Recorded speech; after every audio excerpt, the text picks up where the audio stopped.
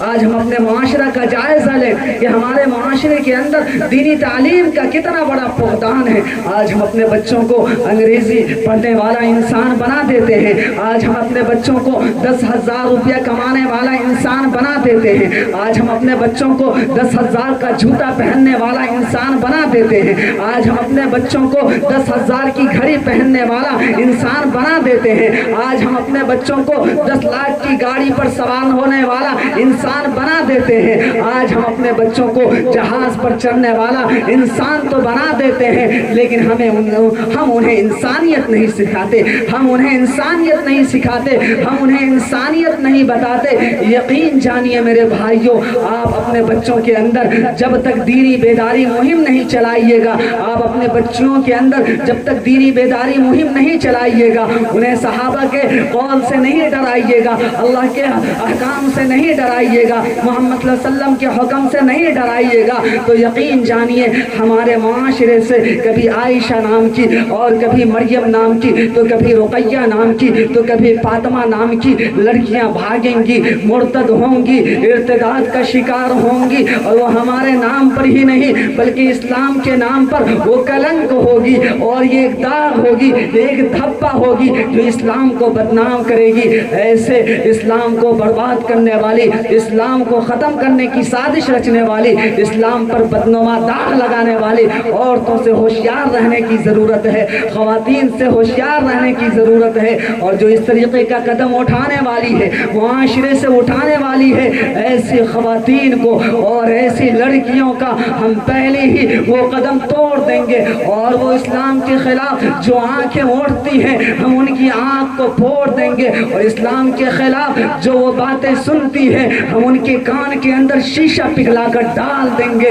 یہ اللہ کے رسول کا قول ہے، اور اللہ کے رسول نے ایک حقوق دیا تھا، جو مقام دیا تھا، اور کہا تھا کہ جو کسی عورت کو، جو کسی خواتین کو بری نگاہ سے دیکھے گا اس کے کان میں، اس کی آنکھ میں شیشہ پگھلا کر ڈال دیا جائے گا۔ اے میرے بھائیوں، ایسے معاشرے سے ایسے لوگوں کو ختم کرنے کی ضرورت ہے، ایسے لوگوں کو سمجھانے اور بجھانے کی ضرورت ہے، تب ہمارا معاشرہ جنت کا ایک گہوارہ بنے گا۔ آپ کو معلوم ہے حضرت فاطمہ رضی اللہ تعالی عنہا کی بھی شادی ہوئی تھی، حضرت زینب رضی اللہ تعالی عنہا کی بھی شادی ہوئی تھی، اور کتنی سادگی کے ساتھ شادی ہوئی تھی۔ آج ہماری شادی تو بالکل بربادی ہوتی ہے، اور جب ہماری شادی کے اندر ایسی ایسی رنگینیاں اور ایسے ایسے کھیل کھیلے جاتے ہیں اور ایسے ایسے رنگیلے گانے بجائے جاتے ہیں، جو انسان اگر سلیم الطبع انسان ہو تو وہ الٹی کر دے۔ آج ہمارے معاشرے کا یہ المیہ ہے میرے بھائیوں۔ آپ کو پتہ ہے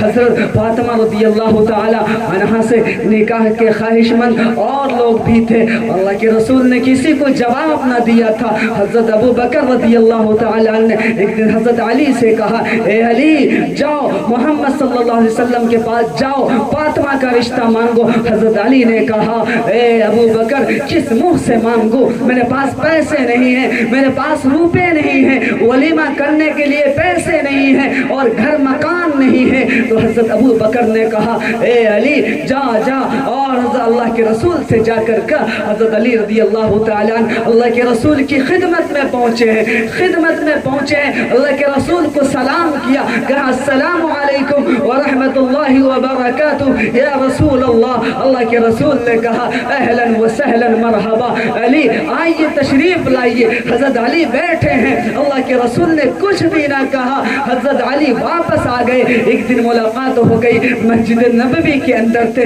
ابو بکر سے ملاقات ہوئی. تو ابو بکر نے کہا اے علی بتا تو صحیح اللہ کے رسول نے کیا جواب دیا. تو حضرت علی کہنے لگے میں گیا, ملاقات کی, سلام کیا, اور اللہ کے رسول نے کہا اے علی تشریف لائیے, اہلا وسہلا مرحبا, تشریف رکھیے, آپ کا استقبال ہے. اور اس کے بعد اللہ کے رسول نے کچھ بھی نہ کہا. تو حضرت ابو بکر صدیق رضی اللہ تعالی عنہ نے کہا اے علی تیرا رشتہ پکا ہو چکا ہے, میں رازدار نبوت ہوں, میں جان گیا اللہ کے رسول کے رازدار, میں رازدار ہوں, اللہ کے رسول کے راز کو میں جان گیا ہوں, میں کہتا ہوں تم کو تمہارا رشتہ پکا ہو چکا ہے. حضرت علی کہتے ہیں ایک دن گزر گیا, 2 دن گزر گیا, 3 دن گزر گئے, اللہ کے رسول نے کچھ بھی نہ کہا. ایک دن اللہ کے رسول نے بلایا اور کہا اے علی بتا فاطمہ سے تیری شادی ہونے والی ہے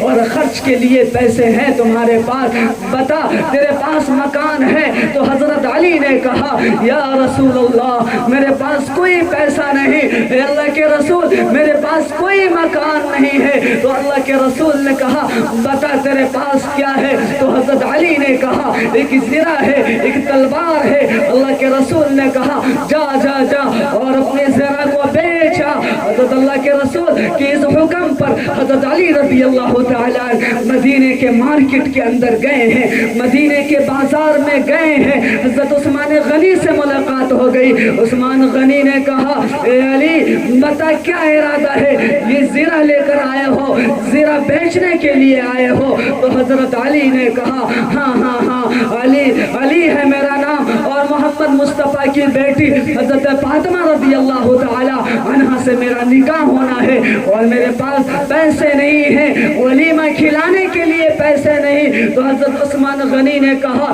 اے علی بتا اس زرہ کی کتنی قیمت ہے. تو حضرت علی نے کہا 450 درہم, 450 درہم. تو حضرت عثمان غنی حضرت علی رضی اللہ تعالی عنہ کو وہ 450 درہم دیے اور زرہ لے لی. اور علی جب واپس جانے لگے تو حضرت عثمان غنی وہ زرہ بھی واپس کر دی. تو علی کہنے لگے کہ اے عثمان غنی آپ نے زرہ خریدی ہے, یہ واپس کیوں کرتے ہو. تو عثمان غنی کہتے ہیں اے علی جا جا جا جا,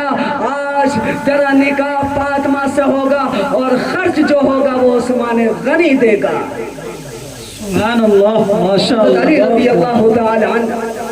زرہ بیچ دیتے ہیں اور وہ زرہ پھر واپس مل جاتی ہے. اللہ کے رسول کی خدمت میں آتے ہیں, اللہ کے رسول سے کہتے ہیں اے اللہ کے رسول صلی اللہ علیہ وسلم زرہ بک گئی, 450 درہم بھی آیا. اللہ کے رسول نے حضرت بلال سے کہا تاریخ متعین ہوئی, تاریخ طے ہو گئی, اور تاریخ یہ طے ہوئی کہ 10 صفر المظفر اور جمعرات کا دن ہے. 10 صفر المظفر کی تاریخ یعنی عربی تاریخ 10 صفر المظفر ہے, جمعرات کا دن ہے. اللہ کے رسول نے صحابہ سے کہا, حضرت بلال سے کہا اے بلال جاؤ مدینہ کی گلیوں کے اندر جا کر اعلان کر دو, صحابہ سے جا کر کہہ دو جاؤ جاؤ, عبد الرحمن سے کہہ دو جاؤ جاؤ, عبداللہ ابن جراح سے کہہ دو جاؤ جاؤ, حضرت ابو ہریرہ سے کہہ دو, جتنے صحابہ ہیں تمام صحابہ کو یہ اعلان کر دو کہ محمد صلی اللہ علیہ وسلم کی لاڈلی بیٹی,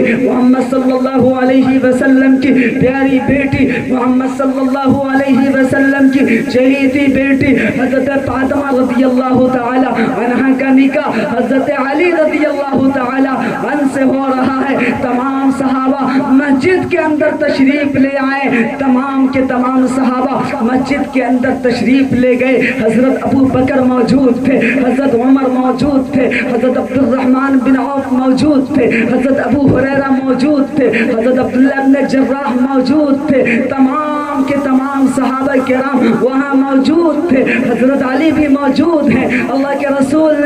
کے رسول محمد صلی اللہ علیہ وسلم نے نکاح فرمایا اور نکاح پڑھایا. خطبہ تھا یا ایھا الناس اتقوا ربکم الذی خلقکم من نفس واحدہ. اور خطبہ پڑھانے کے بعد اجاب قبول کیا. اور حضرت عمر موجود ہیں, حضرت ابو بکر موجود ہیں, حضرت ابو بکر گواہ بنے ہوئے ہیں, حضرت عمر گواہ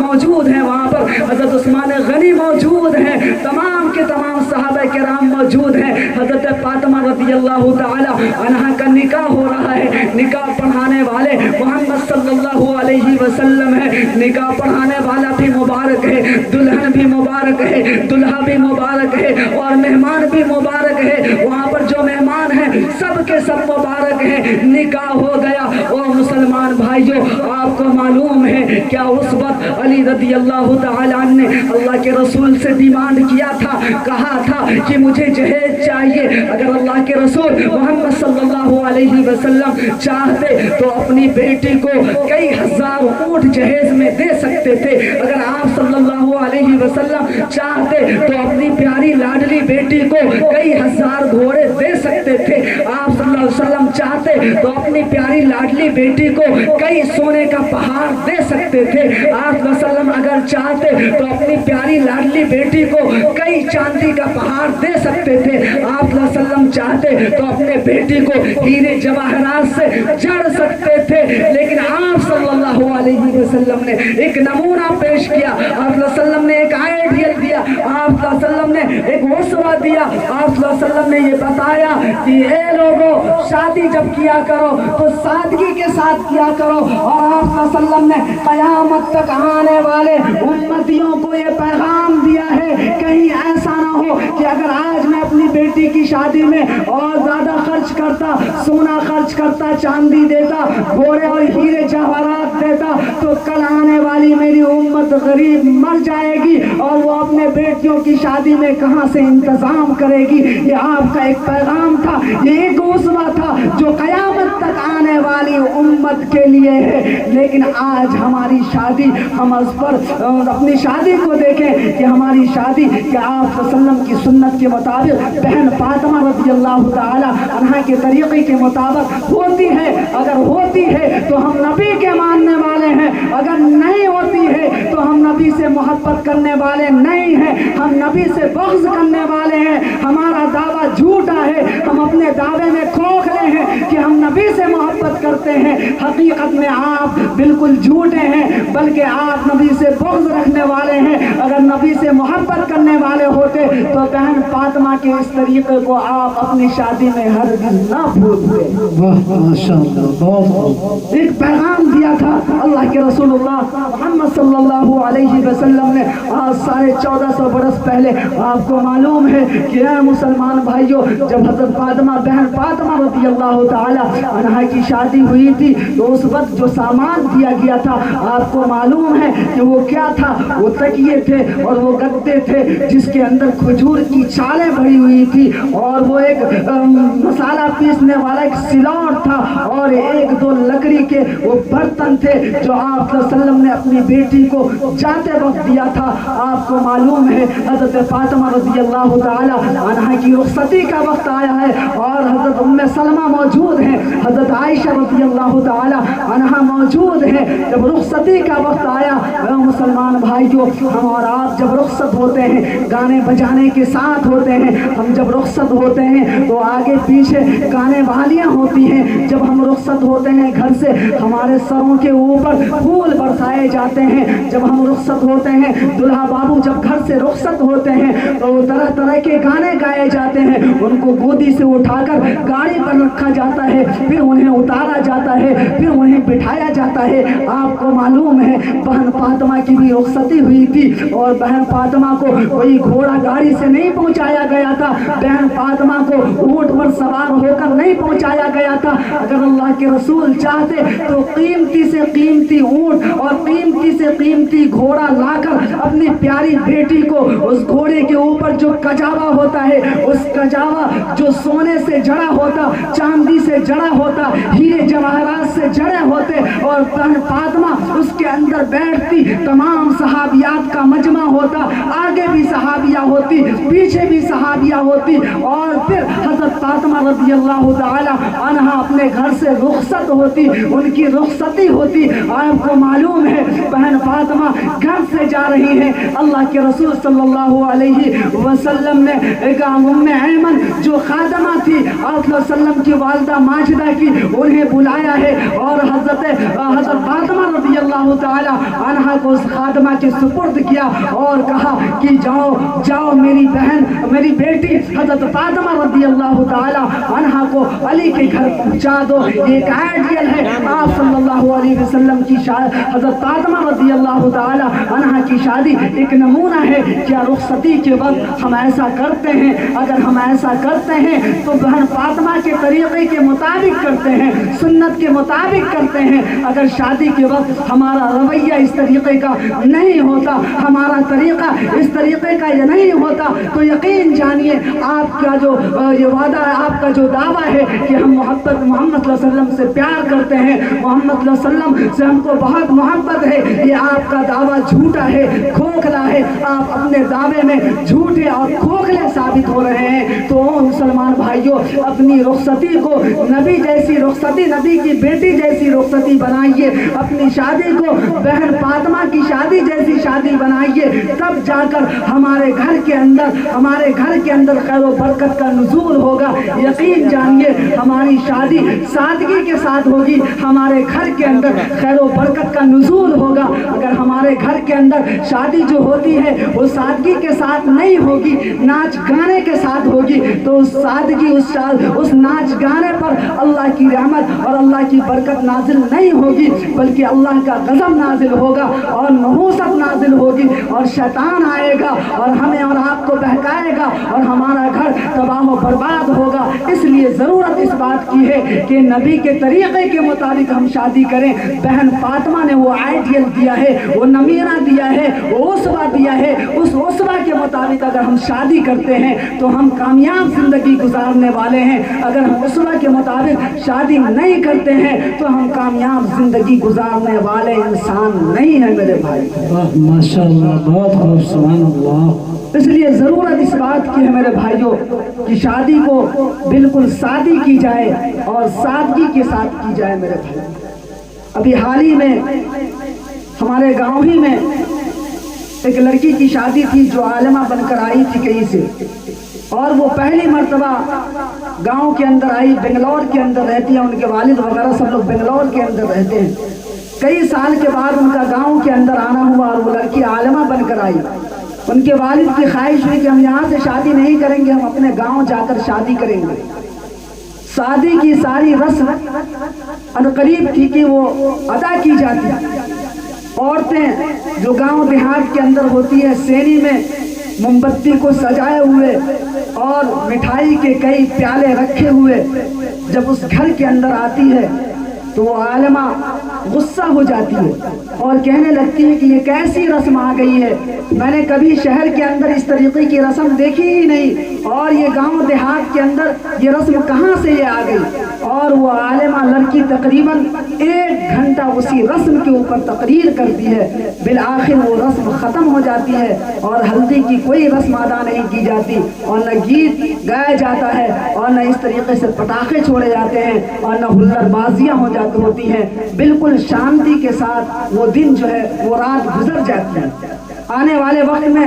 جو آنے والا دن ہے اس میں اس کا نکاح ہوتا ہے، اور نکاح کے بعد جو مہمان ہوتے ہیں وہ چلے جاتے ہیں۔ مغرب کے وقت جب رخصتی کا وقت ہوتا ہے تو گارجیاں کہتے ہیں کہ جلدی رخصتی کروائیے، لڑکا والے کہتے ہیں کہ وقت بہت زیادہ ہو رہا ہے۔ شوہر سے وہ بارات آئی تھی، دور تھا، کافی مسافت دور تھا، طے کر کے وہ گاؤں کے اندر آئے تھے وہ لوگ، تو مغرب سے پہلے ہی وہ ہلہ کرنے لگتے ہیں۔ اسی درمیان تھوڑی دیر کے بعد مغرب کی اذان ہونے لگتی ہے۔ پھر بھی وہ ہلہ کرتے ہیں کہ نہیں جلدی کیجئے مغرب کی اذان ہو رہی ہے۔ اتنی میں اندر سے 2-3 عورتیں یہ کہنے کے لیے گارجین کے پاس، جو لڑکی کے گارجین ہوتے ہیں ان کے پاس آتی ہیں اور کہتی ہیں کہ وہ لڑکی ابھی مغرب کی نماز ادا کر رہی ہے، مغرب کی نماز ادا کر کے پھر ان کی رخصتی ہو۔ یعنی وہ خود کہتی ہیں اپنے والد سے، ابو جی مغرب سے پہلے نہیں، مغرب کے بعد، یعنی مغرب کی نماز کے فوراً بعد جو ہے رخصتی کی رسم ادا کی جائے۔ تو مغرب کی نماز وہ لڑکی پڑھ لیتی ہے، اس کے بعد جو پھر اس کی رخصتی ہوتی ہے۔ آج بھی ہمارے گاؤں کے اندر، ہمارے محلے کے اندر، شہر کے اندر، اطراف کے اندر اس طریقے کی شادیاں ہو رہی ہے، سنت کے مطابق شادیاں ہو رہی ہیں، اور وہ شادی برکت والی ہوتی ہے، اور اس شادی سے اس گھر کے اندر برکت کا نزول اور اللہ کی رحمت کا نزول ہوتا ہے۔ تو ہم سب لوگوں کے لیے بھی وہ شادی ایک آئیڈیل ہے، ایک نمونہ ہے۔ بہن فاطمہ کی شادی ایک نمونہ ہے، ایک آئیڈیل ہے۔ اس لیے مسلمان بھائیوں، ضرورت اس بات کی ہے کہ آپ شادی کریں تو نبی صلی اللہ علیہ وسلم کی سنت کے مطابق کریں۔ بہن فاطمہ کا کیا طریقہ رہا ہے، یقین جانیے جب قیامت کا منظر ہوگا اور تمام کے تمام انبیاء کرام علیہ السلام ہوں گے اور اللہ کے رسول محمد صلی اللہ علیہ وسلم کی عدالت ہوگی، اور یہ بہن فاطمہ حضرت فاطمہ رضی اللہ تعالی عنہا جب اپنے والد محمد صلی اللہ علیہ وسلم کے پاس یہ مقدمہ دائر کرے گی اور کہے گی، اے ابو جان، آپ تو امتیوں کے لیے رات بھر روتے رہے، آپ تو امتیوں کے لیے دن بھر روتے رہے، آپ تو امتیوں کے لیے بہت زیادہ فکر مند تھے، آپ تو ایسا معاملہ ہوگا کہ قیامت کا منظر ہوگا اور تمام کے تمام انبیاء کرام علیہ السلام کو اپنی فکر ہوگی، نفسی نفسی کہہ رہے ہوں گے، لیکن قربان جائیے تاجدار مدینہ احمد مصطفیٰ محمد مصطفیٰ صلی اللہ علیہ وسلم کی زبان پر امتی امتی ہوگا، یعنی آپ صلی اللہ علیہ وسلم اپنے امت کی فکر کر رہے ہوں گے۔ تو بہن فاطمہ اللہ کے رسول صلی اللہ علیہ وسلم کو جب یہ بات کہیں گی کہ آپ اپنی امت کے لیے روتے رہے، آپ اپنی امت کے لیے بلکتے رہے، آپ اپنی امت کو نجات دلانے کے لیے اللہ تبارک و تعالیٰ سے تہجد میں اپنی امت کو نجات دلانے کے لیے دعائیں کرتے رہے، آپ نماز پڑھتے رہے، لیکن آپ کی امت نے آپ کی سنت کے خلاف کیا، آپ کی امت نے شادی کو بربادی کر دیا، آپ کی امت نے ہماری جیسی شادی نہ کی، تو ہم اور آپ اللہ کے رسول محمد صلی اللہ علیہ وسلم کو کیا جواب دیں گے؟ میرے بھائیوں، کل قیامت کے دن ہم سے یہ سوال پوچھا جائے گا، اور آپ صلی اللہ علیہ وسلم کے پاس جب ہم جائیں گے اور آپ صلی اللہ علیہ وسلم ہمیں دھتکار دیں گے تو اس وقت کتنا خطرناک منظر ہوگا۔ تو ہمیں اور آپ کو نبی کی سنت پر عمل کرنی چاہیے، اور نبی کی سنت پر عمل کر کے ہی ہم دنیا کے اندر بھی کامیابی حاصل کر سکتے ہیں اور آخرت کے اندر بھی ہم کامیاب ہو سکتے ہیں۔ اس لیے ضرورت اس بات کی ہے کہ شادی کو سادگی کے ساتھ منایا جائے، اور اس کے اندر جو رسم و رواج ہے، جو بدعات ہے، جو خرافات ہے، اس کو ختم کیا جائے، جو قبیح رسم ہے اسے ختم کیا جائے۔ یقین جانیے وہ سنت جو مردہ ہو چکی ہے، اگر آپ اسے دوبارہ زندہ کریں گے تو آپ کو 100 شہید کا ثواب ملے گا۔ ہر آدمی کو چاہیے کہ ہم بھی 100 شہید کا ثواب لیں، تو 100 شہید کے ثواب کے لیے ہمیں غلط رسومات کو ختم کرنے والے پڑیں گے، اور جو سنت مردہ ہو چکی ہے اسے پھر سے زندہ کرنا پڑے گا۔ اسی چند باتوں پر میں اپنی بات کو ختم کرتا ہوں، وقت بہت زیادہ ہو گیا ہے، 12:06 ہو گئے ہیں۔ اللہ تبارک و تعالیٰ سے دعا ہے کہ اللہ تبارک و تعالیٰ